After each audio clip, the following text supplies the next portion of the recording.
Pinoposit ko lahat. Talaga? I don't need money for my family's health.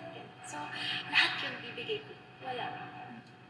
So every time si Mona ay, di ba nag-insulin siya, tinitingnan mo. Oo. Kahit hanggang ngayon, nagkahanap kami ng ano yung mas better. Minsan nga sinasabi ni Mona, ate tama na, ang mahal nito, ang mahal ng ganyan. Sabi ko, Mona, kaya nga ako nag-aano because I want to give you the best. Alam mo yun, parang bakit pa ako nagtatrabaho kung hindi ko naman ibibigay sa pamilya ko? Kasi that's what inspires me. Mona, my mom, my brother, my sister. So hanggang ngayon ba tinutukas pa rin yung iba kung ano yung lalo pang makikipagpagaan ng pakiramdam ni Mona? Yes, and I believe kasi in miracles. Alam kong isang araw gagaling siya. So, nakita mo na ba once si Mona na parang nanghina, hinang-hina, pero kita mo sa mata niya, pero pinipilit niya. Exactly. May Ano ganun. ba?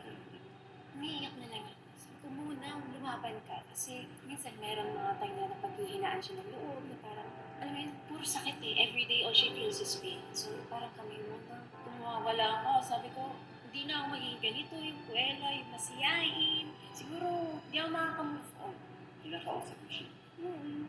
Ano naging response mo sa'yo? At tinalaban ako para sa iyo.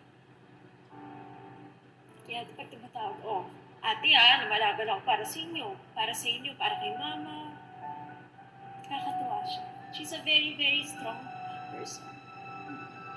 Siya rin ba pinaguhugutan mo ng lakas? Buong family, they inspire me to become a better person every day.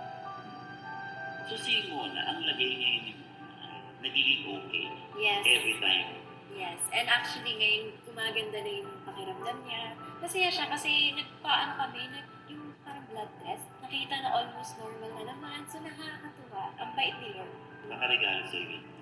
Kaya mabait ka rin naman sa kapwa. Kaya ginagawa mo pa rin. Diba? Parang ano pang naituro ni Mona kay iba?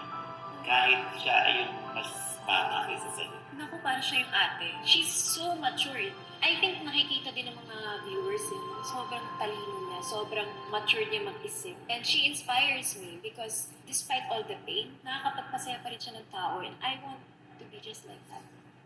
Anong bilin ni Mona sa'yo? Lagi. Ate, I want you to be happy. Yun lang. Lagi niya